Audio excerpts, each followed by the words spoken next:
Using video commerce effectively. Well, in this lesson, we're going to look at how you can use video commerce in its best form, right? And what are the things that you should be watching out for. Our slogan is to connect with your audience. And that's really what we believe video commerce live selling is all about. It's about connecting with your audience. And that doesn't mean presenting to your audience. That doesn't mean like shouting out to your audience. It's really connecting, right? It's about like a two-way interaction, communication, and engagement.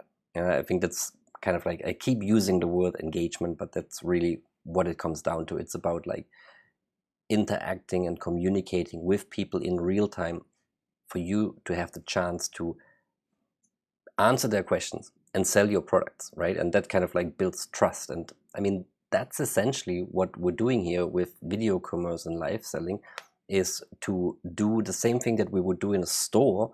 We do it now online. And before, like if you look at like an e-commerce website, it's pretty static, right? I mean, it's me looking at it, it's me exploring it, and I can have images and whatever, 3D pictures and all sorts of stuff, or videos, but there is, no one there for me to actually interact with. And it's a different experience that when I'm going to a mall, into a store, I can actually speak to someone, I can touch the product. And video commerce and live selling is really bridging that gap, right? So it's the next best thing that being actually in the store, talking to someone and touching the product. So now we can at least talk to someone, we can see the product, we can ask questions, and it's a little bit closer to reality. And the other thing is also about like building community and like, as said, like having an audience, having loyal shoppers, having people that come back for more, and creating something that people look forward to. Now, the first thing is, don't plan it like you plan events. Live selling and actually interacting with your customers in real time is not like the usual event that you would plan. We see this over and over again, that companies plan like a big live event for 1 hour. They have like marketing agencies setting everything up. They have a studio, they have presenters and all that stuff. And of course, you should have those things. Why not? But this one-time event in the beginning, especially if it's your first live selling event, it probably won't work out the way that you expect, right? Because again, it's not a presentation where you like come on stage for 1 hour, present something, and then people start like magically buying your product. Because I mean, you could as well like do a different way of marketing and probably have the same result. But live selling and video commerce, if it's one-to-many or even one-to-one, it's really about like interacting with the individual. And there is a little bit of a difference too on how you plan that. And we're going to look more into like the ideas on how you can actually create a content around this, but like you should keep this in mind. Don't plan it like an event, don't plan it like a broadcast, but plan it about something where you're going to have people interacting, where you're going to like throw out questions, where you're going to ask the audience to participate, and within that you have some sort of like a storyline probably around the products that you want to show, or any special offers that you have that you're going to throw in. But like, don't look at it as like an event. Don't look at it like something that starts now and ends exactly in 1 hour. Like some people are going live for hours, like some people just go live for a very short time. But it's really what happens within that, and how you interact with the audience. Then think about building a community. A lot of social commerce, entrepreneurs, or like managers or marketers or whatever you want to call them, I don't know, people that use social commerce, they build the community on another platform. And that's great, why not? I mean, have more Instagram followers, have more Facebook page fans, all those things. That's a good way of building communities there. But why not build your own community in your own database, so to say? Because by the end of the day, like, these people are accessible to you. You can reach out to them without having to pay advertising or marketing, advertising costs. And essentially, you own this community, so you can take it, from one platform to another, if you change your systems or whatever. So I think that's important. You own the data. I think that's something to keep in mind.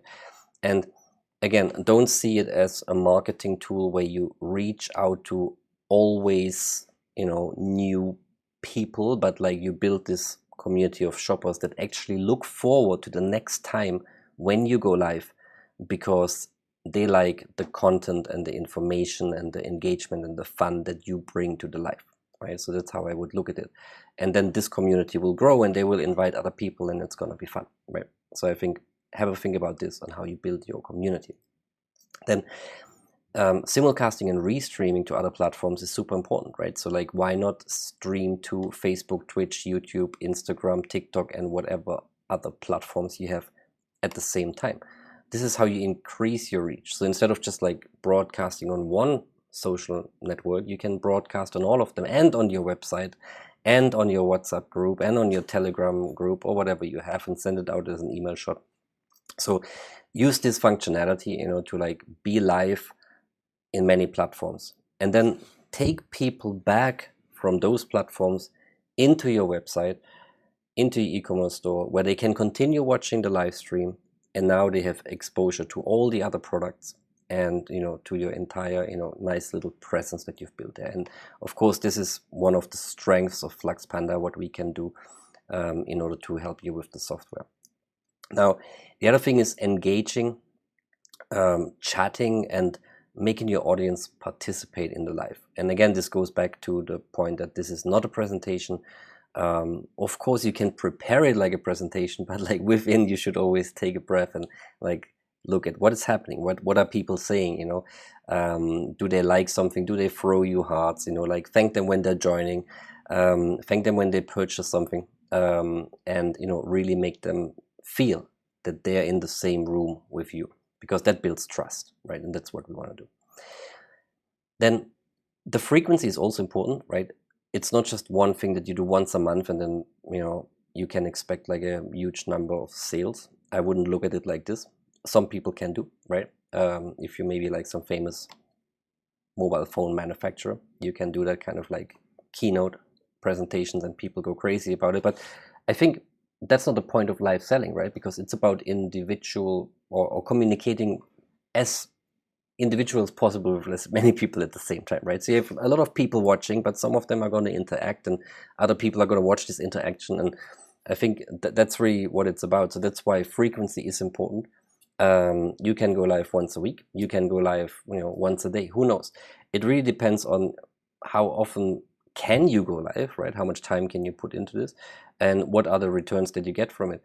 And the frequency still matters, right? Because like if you find the right rhythm, then people will look forward to this and be looking forward to the next live, but they might also regret not joining a live because they forgot it, right? So it's like watching your favorite TV show, well, when there was no Netflix, I suppose, and you miss an episode.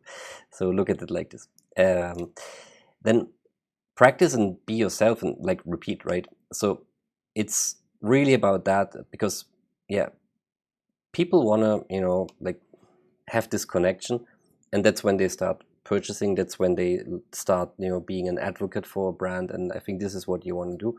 You want to like be yourself, or have whoever represents your brand be themselves and show them. And this is why influencers work, right? So I mean, this is essentially what they do, and live selling in a way is another form of like bringing that across with like whoever, if it's yourself or someone else like presenting your brand, then you want to do that. Like people want to be connected to you or the people that are your ambassadors.